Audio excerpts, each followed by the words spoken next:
Richard III, remembered as a monster, crooked-backed, ruthless, a king who murdered his own nephews to keep the crown.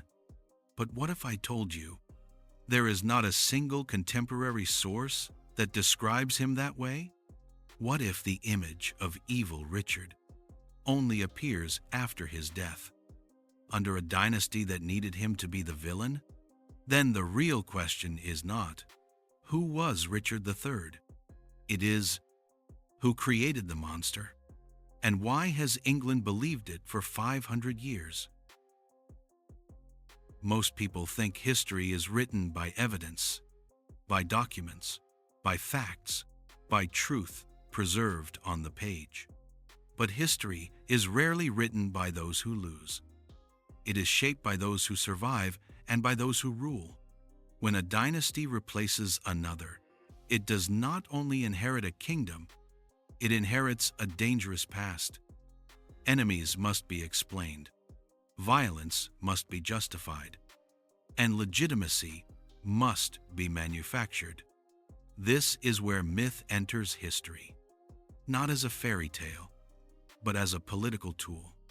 The Tudor dynasty did not simply govern England, it curated memory, selected which voices would remain and which would quietly disappear. And once a story is repeated long enough, it stops sounding like propaganda and starts sounding like truth. The Tudor myth is not a single lie.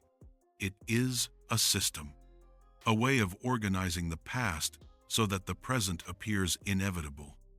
When the Tudor dynasty came to power, it faced a problem.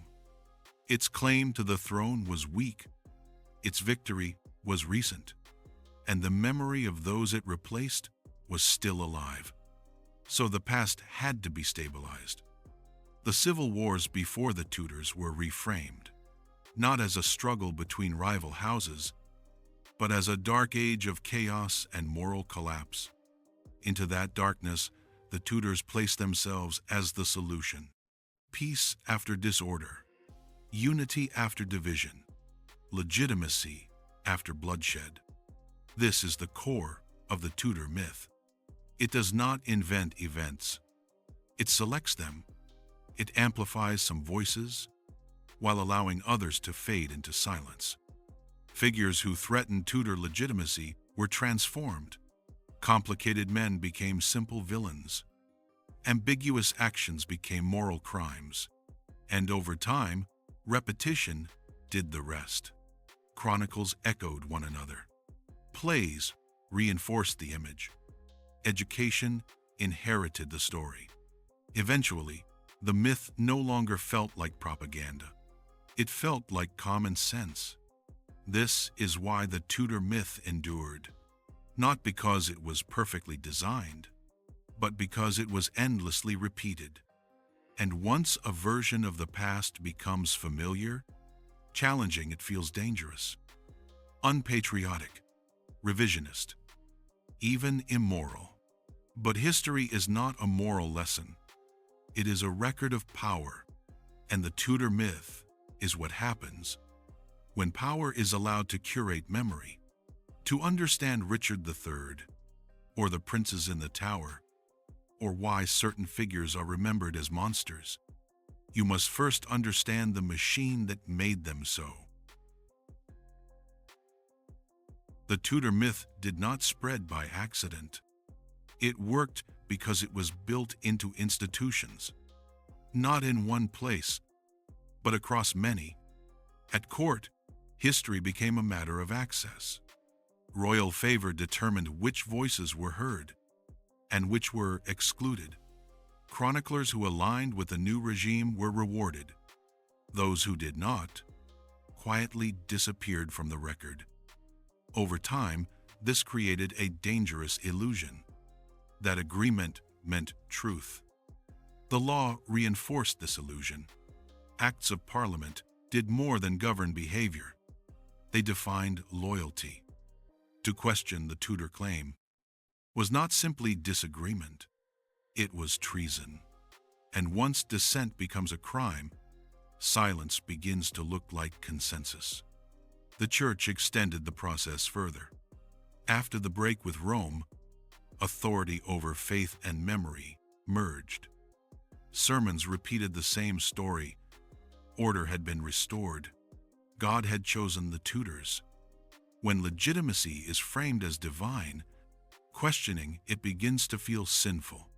But the most powerful mechanism was repetition, not through law, not through punishment, but through culture, plays, stories, familiar images, performed again and again.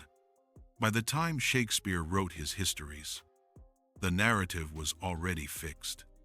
His Richard III did not create the myth, it perfected it. The stage gave memory a face, emotion replaced evidence, and complexity became spectacle. Once a story enters popular culture, it no longer needs enforcement. People repeat it willingly. They teach it to their children. They recognize it instinctively. And any alternative begins to feel wrong. This is how the Tudor myth machine worked. Not through lies alone, but through systems that rewarded agreement and quietly punished doubt. This is not only a Tudor story, it is a modern one. Because the Tudor myth did not end with the Tudors. It survived them. The methods changed. The technology evolved. But the logic remained the same. Power still shapes memory. Victors still define the past. And repetition still turns narrative into truth. When we think we are remembering history, we are often remembering a version that was selected for us. This matters because myths do not stay in the past. They shape how we judge people, how we assign guilt, how we decide who deserves sympathy and who does not. Once a figure is fixed as a villain, evidence becomes irrelevant, nuance becomes suspicious, and doubt feels like betrayal. This is why Richard III matters, not because he was innocent and not because he was guilty, but because his reputation was manufactured inside a system designed to make one outcome feel inevitable. The Tudor myth machine did not ask its audience to think. It asked them to remember. And once a memory is inherited rather than examined, it becomes almost impossible to question. That is the danger, because the same mechanism still operates today in politics, in media, in national identity. History is not only about what happened, it is about who is allowed to explain it. And when power controls memory, truth becomes optional. This series is not about defending villains. It is about understanding how they are made.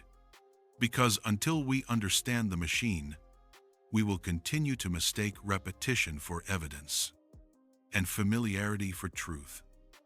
So where does this leave us? If the Tudor myth is a machine, if history can be curated, and if reputations can be manufactured, then the question is not whether Richard III was good or evil. The real question is simpler and far more dangerous. Who needed him to be remembered that way? Because myths do not appear on their own. They are built by people with something to gain. And the first Tudor king had more to gain than anyone. A fragile claim, a recent victory, and a past that refused to stay buried. In the next episode, we begin where the machine truly starts. Not with Shakespeare, not with legend, but with a king who needed a story before he could rule. If you want to understand how Richard III became a monster, you must first understand the man who needed him to be one.